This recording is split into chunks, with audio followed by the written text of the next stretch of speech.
ऐसा जख्म दिया है जो ना फिर भरेगा, हर हसीन चेहरे से अब ये दिल डरेगा। हम तो जान देकर तुम पे मर मिटे थे, सुन लो ए हसीनो ये हमसे अब न होगा, ऐसा जख्म दिया है। वेलकम टू टॉक झाल मिष्टी विथ इप्सिता। আমি ইপসিতা, এখানে নো গালাগালি, নো কিস্তি, অনলি মস্তি। তো আজকে ভিডিওর শুরুতেই গানটা কার জন্য গাইলাম অবশ্যই আর আলাদা করে বলে দিতে হবে না, আমাদের সন্দীপের জন্য। তো সন্দীপের ভিডিওটা দেখলাম, সেটা নিয়ে যা যা বলার অবশ্যই আমি বলবো। তার আগে কিছু কথা এই দালালকে নিয়ে। দালাল দেখলাম খুব লাফাচ্ছে এখন, হ্যাঁ, ওই মন্দিরার ব্যাপারটা নিয়ে। সেখানে বলছে যে মানে মন্দিরা ওকে যা যা বলতে বলেছিল সেটাই ও পাই টু পাই বলেছে। তো আমি আগেই বলেছিলাম যে ওর বিবেক বলে কিছু নেই, বুদ্ধি বলে কিছু নেই, ও বিক্রি করে দিয়েছে সমস্ত কিছু, এমনকি জিপটাও বিক্রি করে দিয়েছে। সব মিলে যাচ্ছে, আশা করি বুঝতেই পারছেন। এখন ও নিজে মুখেই স্বীকার করছে। তখন আমি বলেছিলাম বা আমার মতো আরো অনেকে বলেছিল, তখন কেউ বিশ্বাস করেনি। তখন সত্যের প্রতিমূর্তি, তাকেই সবাই বিশ্বাস করেছিল। আজ নিজেই বলছে যে হ্যাঁ ও বলেছিল যেগুলো, সেগুলো এখন আমি বলছি। তো একটা কথা আপনারা, ও আইন কানুন নিয়ে প্রচুর কথা বলছে, তাই তো? বলছে যে মন্দিরার জবানবন্দি ওর কাছে আছে, যে মন্দিরা ওকে বলেছিল যে এইটা তুমি বলো, আর সেই জন্য ও বলেছে। তো মন্দিরা ওকে যা বলতে বলেছিল সেটাও বলেছে, সেটা কোনো ক্রাইম নয়। বাট ক্রাইম ও এখন করছে কি না, সেই কল রেকর্ডিংগুলো শুনিয়ে দিয়ে। তো ও প্রথমত যখনই এইটা নিয়ে যদি মন্দিরা স্টেপ নেয়, যখনই ওকে জাজ যখন জিজ্ঞাসা করবে, ও যখন জাজকে বলবে যে আমাকে ও বলতে বলেছিল, তাই জন্য আমি বলেছি, সবার আগে এক ঢেতানি গাবে যে আপনি কচি খুকি, আপনাকে বলতে বলেছে আর আপনি বলেছেন। অ্যাকচুয়ালি এই কথাটা না আমাদের নিপা ম্যাডামও কিন্তু বলে দিয়েছে ওকে, যে তোমাকে যা বলতে বলেছে আর তুমি সেই বলেছো, আর তুমি এখন এসছো আমার মন গলাতে, আহা যা দিয়েছিল না চুমু পুরো। তো যাই হোক, একটা কথা বলুন তো, ধরুন একটা সিচুয়েশন, একজন কেউ সে খুন হয়েছে, তো খুনি ধরা পড়েছে। তো সে খুনি গিয়ে বলল যে দেখুন খুনটা আমি এমনি করতে চাইনি, আমাকে না সুপারি দেওয়া হয়েছিল, সেই জন্যই আমি এটা খুনটা করেছি। তো বলুন যে শাস্তিটা কার হবে? যে খুনটা নিজে হাতে করেছে তার, না যে সুপারি দিয়েছে তার? উত্তরটা আমি বলে দিই, শাস্তি দুজনেরই হবে। কিন্তু যদি মৃত্যুদণ্ড দেওয়া হয়, তাহলে দেওয়া হবে তাকেই যে কিনা এই জিনিসটাকে এক্সিকিউট করেছে, যে নাকি নিজে অস্ত্র দিয়ে বা যা দিয়ে হোক খুনটা করেছে।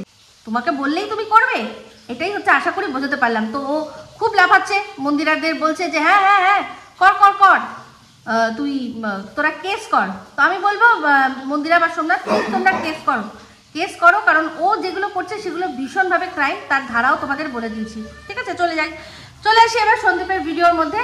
তো সন্দীপের ভিডিওর মধ্যে দেখলাম সবার আগে ভালো লাগলো যে জিনিসটা, যে ও গোলাপ ফুল ওর গাছটা দেখালো, ভরে গেছে প্রচুর গাছ। আমি আগেই বলেছিলাম যে একটা গাছ মাটির থেকে হওয়া আর একটা টবের মধ্যে হওয়া, দুটোর মধ্যে ডিফারেন্স থাকে। মাটির মধ্যে অনেক ভালো হয়। তো সেখানে বললো যে স্পেশাল মানুষদের যদি তোমাদের গোলাপ দিতে হয়, যদি বাজারে গোলাপ না পাও, তাহলে এই যে আমাদের গাছ আছে, এখান থেকে তোমরা এসে ফুল নিয়ে যেতে পারো। তো এটাই বোঝালো যে আমার তো এখন স্পেশাল মানুষ নেই, এই গাছ ভর্তি ফুল আমার কোনো কাজের নয়।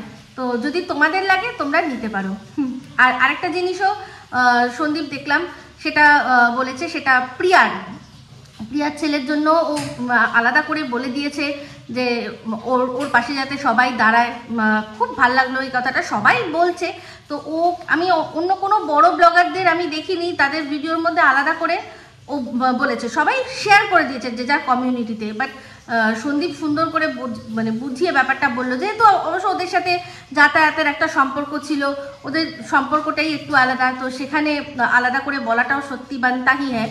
তো প্রিয়ার পাশে সবাইকে ও নিজের দর্শকদের দাঁড়াতে বলল। তো ওর দর্শকরা আছে, অবশ্যই প্রিয়ার পাশে যদি দাঁড়ায় খুব ভালো। তো এই ক্ষেত্রেই একটা কথা বলি, কারণ প্রিয়ারও একটা ভিডিও আমি দেখলাম, সেখানে প্রিয়া বলছে যে ও কিন্তু কারোর কাছে খুব বেশি সাহায্য চায়নি, কারণ ও দেখেছে ওর যা সাবস্ক্রাইবার কাউন্ট আছে আর সবাই মানে আরও যারা ব্লগার আছে তাদের যত দর্শকরা আছে সবাই মিলে যদি মানে 40-50 টাকা করেই দেয় তাহলে কিন্তু হয়ে যাবে। তো যারা বেশি বেশি করে দিচ্ছেন, আমি বলছি না যে তারা বেশি বেশি করে দিয়ে ভুল করছেন, তবে আমি বলবো একটাই কথা, এটা একটা লং টার্ম, ওর অনেক সাহায্য লাগবে।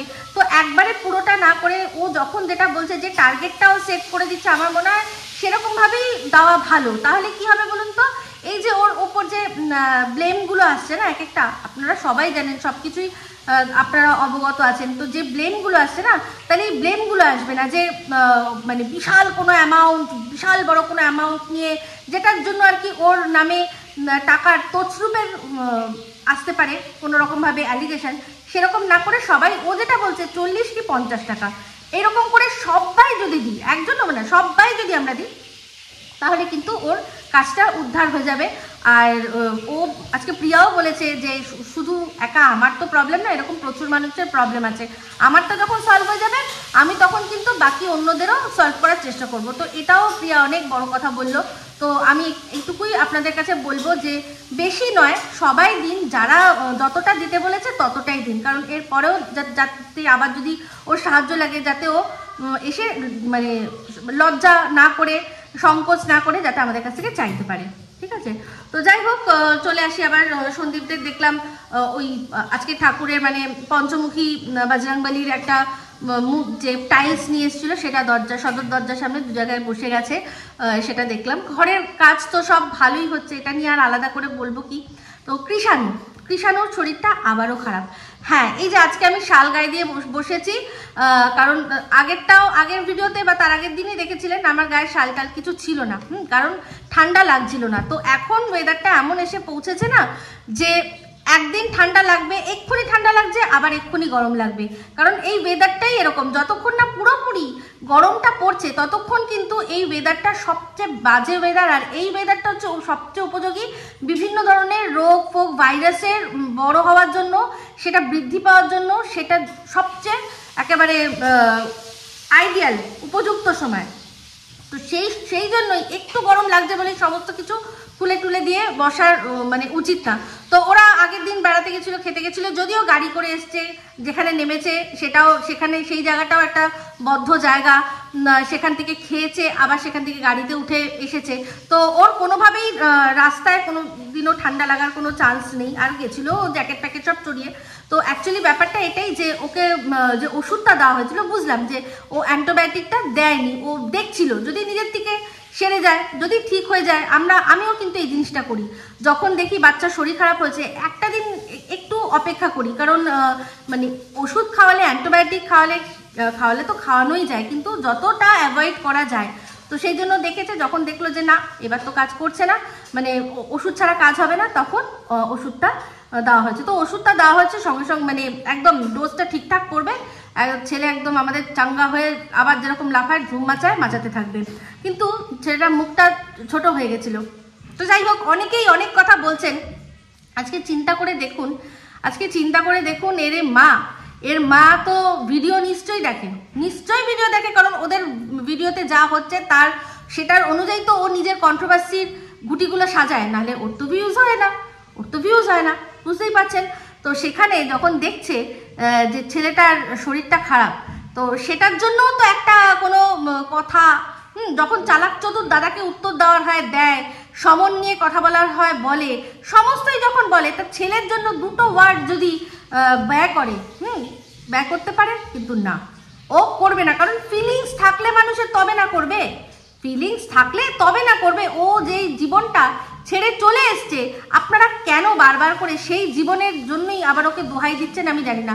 প্রচুর মানুষ আছেন যারা আমাকে কমেন্ট এসে করছেন যে এবার ওদের মিল করিয়ে দাও, ওদের মিল করিয়ে দাও। তো সবার আগে তাদেরকে জিজ্ঞাসা করি যে সম্পর্কটা কি দুজনের মধ্যে ভেদাভেদ আমরা তৈরি করেছিলাম যে আমরা মিল করিয়ে দেবো? মিল করানোর আমরা কে? ওরা দুজনের সাথে কিছুই হয়নি, অথচ ওরা ওই ইগোর জন্য, যেহেতু সোশ্যাল মিডিয়া ট্রায়ালের জন্য ওরা আর এক হতে পারেনি। সন্দীপ ফোন করেছিল তখন ওই কেন এই জিনিসটা কে করার কি দরকার ছিল? জলপাইগুড়ির কাকু কাকিমা গিয়ে ইন পার্সন ওদের দুজনেরই বাড়িতে গেল, তখনও কিচ্ছু হয়নি। ওদের বক্তব্য অনুযায়ী, ঠিক আছে। তাহলে তখন কেন মিল করালো না? আজকে চিন্তা করে দেখুন, এই জলপাইগুড়ির কাকু কাকিমা ওদের কাছে কিন্তু কত আপন মানুষ, তাদের সাথে ওরা দেখা করেছে, হ্যাঁ বেশ ভালো পরিচিতি। তো ওনারা জলপাইগুড়ি থেকে নিজেরা আসলেন, ওনাদের কি স্বার্থ আছে বলুন তো? হ্যাঁ, নিজেরা গাড়ি ভাড়া খরচা করে, সময় নষ্ট করে, শরীরের ওপর স্ট্রেস দিয়ে এই যে ওনারা আসলেন, কিসের জন্য? যে এতদিন ধরে যেই কাপলটাকে আমরা দেখি, তাদের একটা 3 বছরের ছোট বাচ্চা আছে, এত ভালো ফ্যামিলি, ওদের শ্বশুর শাশুড়ি, এত সুন্দর সংসার, এই সমস্ত কিছু এরকমভাবে ভেঙে যাচ্ছে। ঠিক আছে, চলো আমরা যাই, গিয়ে একবার চেষ্টা করি। তো সেই চেষ্টাও তো ওনারা করলেন, তাহলে সেই চেষ্টার সুফল হলো না কেন? তো আপনাদের মধ্যে অনেকেই হয়তো জানেন, বা যারা নতুন নতুন এই জিনিসটা শুনছেন তাদেরকে বলি যে আজকে এই টিনের ফ্যামিলির তরফ থেকেও কিন্তু কন্ট্রোভার্সি ক্রিয়েটারদের সাথে যোগাযোগ করা হয়েছিল। আশা করি ভুলে যাননি আপনারা। সেখানে কিন্তু যখন তাদেরকে ইনফরমেশন দেওয়া হয়েছিল সন্দীপদের সম্পর্কে, সব এই যে কথাগুলো ও এসে বলেছে ভিডিওর মধ্যে, হ্যাঁ ওই গ্যাসে মুখ পুড়িয়ে দেওয়ার কথা, তারপর হচ্ছে গিয়ে মারধর করার কথা, এইসব কথাগুলো বলেছিল, তাদেরকে বলেছিল যে হ্যাঁ ও একটু ভুল হয়ে গেছিলো, একটু পরকিয়া হয়ে গেছিলো, সেটা জন্য তার মেয়েকে কীরকমভাবে নাকি টর্চার করা হয়েছে। যেই টর্চারের আজ পর্যন্ত কোনো রকম কোনো এভিডেন্স ওরা প্রোভাইড করতে পারেনি। মুখের কথায়, আজকে ওর মুখের কথায়, সেই দিনে যাদের বলেছিল তাদের পক্ষে বিশ্বাস করা সহজ ছিল, কারণ তখন তারাও জানতো না যে এ কত বড় ধুরন্ধর, কত বড় মিথ্যেবাদী। সবচেয়ে বড় কথা, এ হচ্ছে মিথ্যেবাদী। আজ প্রতিটা পদে পদে মানুষ দেখতে পাচ্ছে যে ও কীরকম মিথ্যা কথা বলে। আজকে দেখুন, এই যে হঠাৎ করে দেয়ালের রং, হ্যাঁ তোমরা এইটা বলছো, তোমরা ওইটা বলছো, এই যে মানে হঠাৎ করে এই জিনিসটা তুলে ধরা, মানুষ এতটা বোকা, প্রত্যেকটা মানুষ বুঝতে পারছে যে দুটো দেয়াল একেবারে আলাদা, সম্পূর্ণ আলাদা। তাহলে চিন্তা করে দেখুন, ও যে এই মিথ্যা কথাটা আজকে বলছে, সে সময় যখন ওই পিঙ্ক দেয়ালের কথা, বাড়ির কথা বলেছিল, তখন ও কি বলেছিল? যে আমি এখন আমার এক আত্মীয়র বাড়িতে আছি, কারণ আমার নিরাপত্তার কারণে যদি কোনো ব্লগার বা কোনো সাবস্ক্রাইবার ওর বাড়িতে চলে আসে, এসে দেখা করতে চায়, সেই জন্য আমি কোনো রকম কোনো কথাবার্তা ওঠে, সেই জন্য আমি এখন ওখানে থাকছি না, আমি থাকছি আমার এক আত্মীয়র বাড়িতে। ঠিক আছে, তো তাহলে তখন তাহলে মিথ্যা কথা বলেছিল না? আর যদি সেই দেয়ালটাকেই নিজের বাড়ি বলে ও দাবি করতে চায়, তাহলে তো সেই সময় মিথ্যা কথা বলেছিল। তো অ্যাকচুয়ালি ও যখনই বলে মিথ্যা কথা বলে, তখনও মিথ্যা কথা বলেছিল, এখনও মিথ্যা কথা বলেছে। তো হ্যাঁ, তখন বলেছিল যে আত্মীয়, সেই আত্মীয়টা আর কেউই নয়, যাকে এখন বন্ধু বলে প্রেজেন্ট করছে, সেই আত্মীয়। আর এই কারণটা কি হয়েছিল ভালো করে আপনারা জানেন। তখন আমরা সবাই শুনেছিলাম ওর দাদা ভাইয়ের সাথে দাদা ভাইয়ের বিয়ের আগে একটা মনোমালিন্য হয়েছিল, অশান্তি হয়েছিল। দাদা ভাই আর কি সহ্য করতে পারছিল না যে বোনের জন্য তার বিয়ে হয়তো ভেঙে যেতে পারে, বোনের নামে এত কথাবার্তা উঠছে, তাদের বোনের ম্যারেড লাইফ নিয়ে এত প্রশ্ন উঠছে, লোকে এত ভিডিও করছে, এত কথা বলছে, বোনকে ছিচি তুতু করছে, কারণ সবাই ততক্ষণে জেনে গেছিল যে এর সত্যি একটা পরকীয়া রয়েছে। সেই জন্য ও ভয় পেয়ে গিয়ে ওদের মধ্যে এমন ঝামেলা হয়, যার জন্য কিনা বোনকে বেধড়ক মারে। সেটা কে বলেছে? ওরই এই আমাদের টিনের যে প্রধান দালাল ঘোড়ামুখী, সেই বলেছে যে ওটা দাদা কিভাবে মেরেছে তোমরা জানো। তো এই দালাল জানলো কি করে? দালালকে বলেছে এই কবিতা চোর, মানে এই যাকে ও আজকে বন্ধু বলে প্রেজেন্ট করছে, সে আবার গিয়ে আজকে ওর ভিডিওর মধ্যে কমেন্টও করেছে যে তোদের নেমন্তন্ন করবো, আসিস, দেখে যাস আমাদের দেয়াল কি, তোদের দেয়াল কি দেখে যাস। তো সেটাকে ও আবার পিনও করেছে, আচ্ছা করে ঝাড় খাইছে। তো বলছি শোন না, তোদের দেয়ালটা যখন দেখাবি তখন পাশের পুকুরটাও দেখিয়ে দিস, কারণ তোর পুকুরটা তো হেভি ফেমাস হয়ে গেছে রে, হেভি ফেমাস হয়ে গেছে। তো যাই হোক, আজকে আমাকে একজন কমেন্ট করেছেন যে ওই চুনের সাথে আলতা মিশিয়ে ওই জায়গাটুকু রং করে নাকি পিঙ্ক করে দেখানোর চেষ্টা হয়েছে, আগে সাদা ছিল। তো আমি যতদূর জানি ওর দাদা ভাইয়ের বিয়ের আগে একবার একটুখানি হালকা রং, কয়েকটা ঘর, ওই দাদা যে ঘরটায় থাকবে, যে ঘরে আর কি দাদার শ্বশুর বাড়ি থেকে খাট ফাট সব আনা হবে, সেইটা যেখানে থাকবে ওই ঘরটাকে একটুখানি মানে জাস্ট একটু উপযুক্ত করে নিয়েছিল জিনিসপত্র রাখার জন্য। তো সেটাই আমার মনে হয়। তো বাদ বাকি বলা যায় না, ওরা যা ধুরন্ধর, মানুষকে ভুলভাল বোঝানোর জন্য করতেই পারে চুনের সাথে আলতা মিশিয়ে রং করে। তো যাই হোক, তবে ওই কবিতাচরের ঘরে যে মানে সে কত বছরেও যে রং হয়নি, ওটা যে অনেক পুরনো পিঙ্ক কালার, সেই পিঙ্ক কালারের ডিসকালারটা দেখেই বোঝা যায়। তো আসল কথা এটাই হচ্ছে যে যখন ওরাও যোগাযোগ করেছিল কন্ট্রোভার্সি ক্রিয়েটারদের সাথে, তখন প্রথমে মানে যাদের সাথে যোগাযোগ করেছিল তাদেরকে যা পেরেছে ভুলভাল বুঝিয়েছে। তারাও যেহেতু জানে না, বুঝতে পারছে না একটা মেয়ের এরকম অবস্থা, তাকে দেখা যাচ্ছে না, তারাও সেটা বিলিভ করেছে। তাহলে তারা সেই কথাগুলো সবার কাছে ছড়িয়ে দিয়েছে। তাতেই যে সন্দীপকে সবাই সন্দীপের ফ্যামিলিকে ছিচিতুতো করেছিল, তাহলে তাতে কি মানে সম্পর্কটা আরো ভালো হওয়ার জন্য ওদের বাড়ির থেকে করেছিল। আজকে যে বলছে যে, তো অনেকেই কমেন্ট করে বলছে যে একবার তো সন্দীপ যেতে পারতো বা কিছু করতে, ওখানে গিয়ে আলাপ আলোচনা করতে পারতো। কি ও কি মার খেতে যেত? ওখানে মার খেতে যেত? হ্যাঁ, এদের ফ্যামিলি দেখতে পাচ্ছেন না, যারা কিনা সন্দীপের বাড়িতে বসেই কলসি নিয়ে তেড়ে আসছে, তার উপর দেখছে ক্যামেরা অন আছে, তাতেও সেখানে সন্দীপ ওখানে কথাবার্তা বলতে যেত, মার খেত গিয়ে। যে মেয়ে কিনা মিথ্যে ক্যামেরা খুলে বলতে পারে যে আমাকে এইরকম ভাবে মেরেছে, সেরকম ভাবে মেরেছে, যেখানে কিনা আমরা পরিষ্কার কল রেকর্ডিংটার মধ্যে শুনছিলাম যে ঠেলাঠেলি ধাক্কাধাক্কি হয়েছে, মার হয়নি সেরকম। ও শুধু বলছে যে তুই আমাকে মারছিস। কেউ যখন অতিরিক্ত মার খায়, কেউ বলতে পারে আমাকে মারছিস, কখনো এরকম ভাবে বলতে পারে? তার তো আওয়াজেই আমরা শুনতে পারবো, মুখে বলতে হবে না, আমরা আওয়াজেই পেয়ে যাবো, ধুমধাম আওয়াজ হবে। হ্যাঁ, ওর তার ওপর ওই রকম যে মানে ওই যে গামলার ওপর চড়থাপ্পড় পড়লেই ওর যা দাগ হবে, ওই যেই দাগের কথা বলেছিল, কোনোদিনও আজ পর্যন্ত দেখাতে পেরেছে?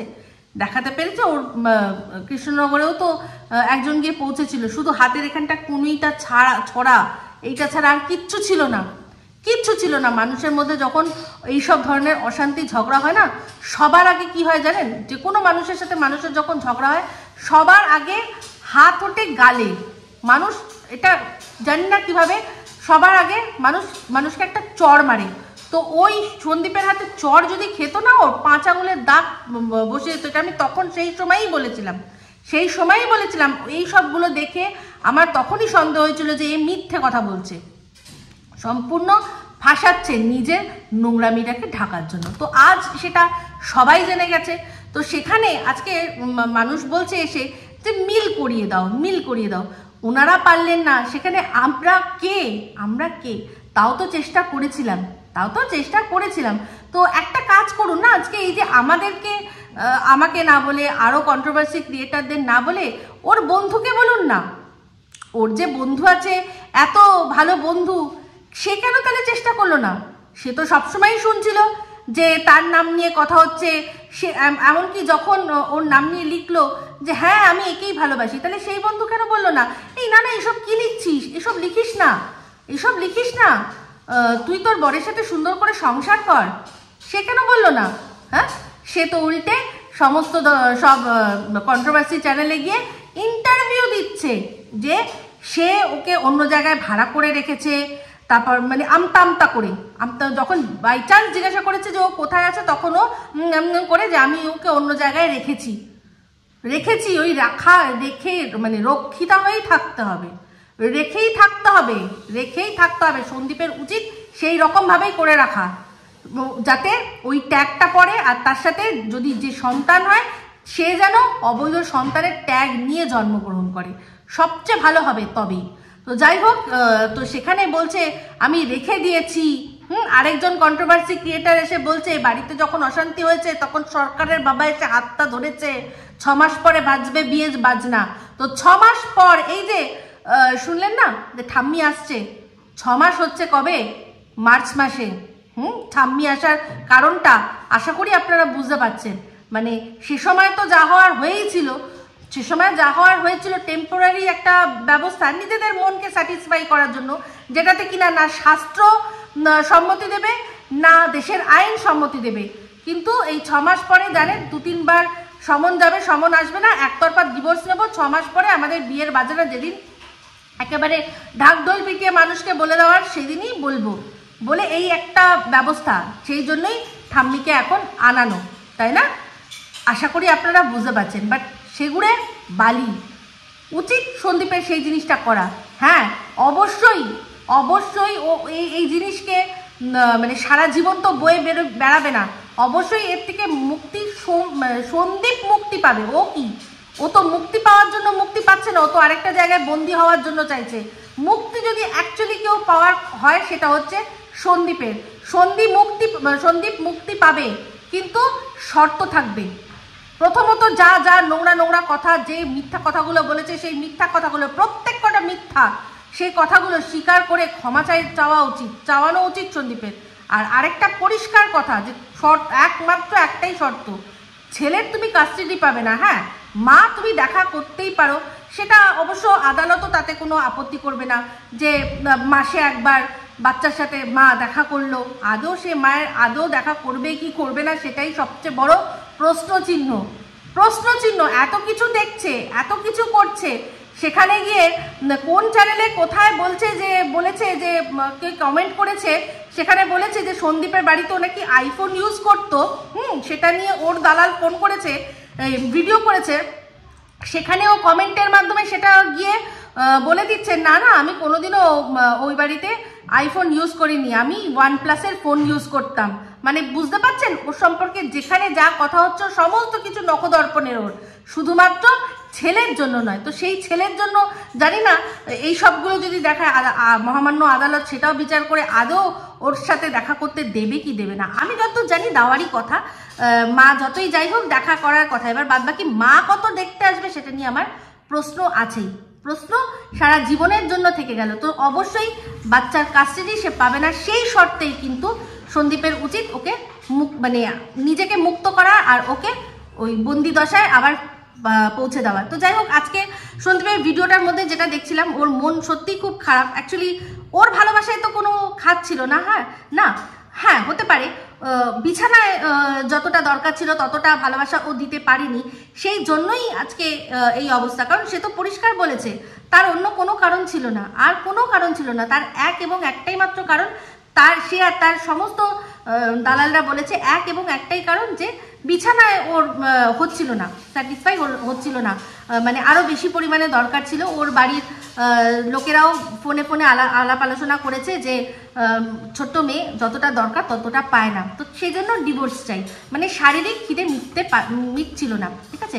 তো জানি না এইবারও মিটবে কিনা কে জানে। তো যেটা সন্দীপ বলছিল, মন খারাপ করছিল, সন্দীপকে একটাই কথা বলবো, সন্দীপ তুমি অবশ্যই দিলওয়ালে দুলহানিয়া লেগে দেখেছো, সেখানে সেই যে শাহরুখ খানকে কাজল বলছিল যে চলো আমরা পালিয়ে যাই, আমাদের কেউ মানবে না। তখন শাহরুখ খান কি বলেছিল, যে সে তার বড়দের কাছ থেকে শুনেছে যে জীবনে চলার পথে দুটো রাস্তা আছে, একটা কঠিন, একটা সহজ রাস্তাটা একদম অ্যাট্রাকটিভ, তোমাকে তোমার দিকে টানবে, দেখে মনে হবে এই সহজ রাস্তাটা আমি নিই, কিন্তু সেই রাস্তা দিয়ে তুমি যখন কিছুক্ষণ যাবে তারপরেই বুঝবে যে তোমার কি অবস্থা। কঠিন রাস্তা, যে রাস্তাটা দেখে তোমার মনে হচ্ছে যে না এটা দিয়ে চলা যাবে না, পারবো না চলতে, কিন্তু সেটা দিয়ে তুমি যদি সত্যি পেরিয়ে যাও, তারপর যখন যে রাস্তাটায় তুমি পৌঁছাবে, যে ঠিকানায় তুমি পৌঁছাবে, সেখানে কিন্তু তোমার সেই ঠিকানায় তোমার শুধুমাত্র ভালো আর ভালোই লেখা থাকবে। তো তুমি এখন যে কষ্টগুলো করছো, যে মনোকষ্টের মধ্যে দিয়ে যাচ্ছ, তাছাড়া এই যে সোশ্যালি তোমাকে যেভাবে শেম করা হচ্ছে, যেখানে তোমার বেডরুম সম্পর্কে, বেডরুমে তোমার পারফরমেন্স নিয়ে লোকে টিটকিরি করছে, হাসছে, খিল্লি করছে, তোমার কথা বলার স্টাইল, তোমার উচ্চারণ নিয়ে কথা বলছে। আর সবচেয়ে বড় কথা, হাসি পাচ্ছে আমার একটাই জিনিস দেখে, যে দুটো মানে আমাদের এখানে দুটো MA আছে, হ্যাঁ, একটা তো পজিটিভ, একটা বলে পজিটিভ, আর আরেকটা তো বিট্রেয়াল না কি একটা যেন কথা হতো, নানান রকম যা বলে সবই তো ভুলভাল বলে। তো সেখানে তারা আবার তোমার উচ্চারণ নিয়ে কথা বলছে। কদিন আগেই দেখলাম ওই যে খেতে বসেছিল না, স্টার্টারকে কি যেন একটা স্টেটার না কি বললো, এই টিন, তো ও তো তাও শুনেছি নাকি স্কুলের গন্ডি পেরিয়েছে। তো স্কুলের গন্ডি পেরিয়েও এখনো স্টার্টারকে স্টার্টার বলতে পারে না, ঠিক আছে। এরা আবার তোমার উচ্চারণ নিয়ে কথা বলছে। তো যাই হোক, আমি একটাই কথা বলবো, তুমি একেবারেই চিন্তা করবে না। এই সমস্ত কিছু যা হচ্ছে তোমার লাইফের ঝড়, এই সমস্ত কিছুকে একটা শিক্ষা হিসেবে নাও। এই কঠিন সময়টা তুমি ধৈর্য ধরে পার করো। আর হ্যাঁ, তোমার সামনে যারা খেলা খেলছে, সেই খেলোয়াড়দের তাদেরকেই তাদের গেমে তুমি হারিয়ে দাও, এটুকু আমি চাইবো যে তুমি যাতে সেই জিনিসটা করো। তো মাথা ঠান্ডা রাখবে। খারাপ লাগছিল দেখে, বুঝতেই পারছিলাম কষ্ট পাচ্ছিলে, কিন্তু আমি একটাই কথা বলবো, যারা তোমাকে কষ্ট দেওয়ার জন্য ইচ্ছা করে জ্বালাচ্ছে, হ্যাঁ, তাদের জ্বালানিতে জ্বলো তো না, ওইদিকে দেখো না। তো যাই হোক, এটাই বলবো যে স্টে স্ট্রং, বি স্ট্রং, শক্ত হও, মনকে শক্ত করো, সামনে অনেকটা কঠিন লড়াই আছে, ঠিক আছে? তো তোমার সাথে প্রচুর ভালো মানুষরা আছে যারা তোমাকে খুব ভালোবাসে, তাদের ভালোবাসা, তাদের আশীর্বাদ সঠিকভাবে সেগুলোকে কাজে লাগিয়ে তুমি এগিয়ে চলো পথে, ঠিক আছে? তো চলুন বন্ধুরা, ভিডিওটা এই অবধি রাখছি। অবশ্যই যারা চ্যানেলটা সাবস্ক্রাইব করেননি তারা সাবস্ক্রাইব করে নেবেন, যারা ভিডিওটা লাইক করেননি এখনও লাইক করে নেবেন। সবাই ভালো থাকবেন, সুস্থ থাকবেন। মি চিতা signing off, love you all.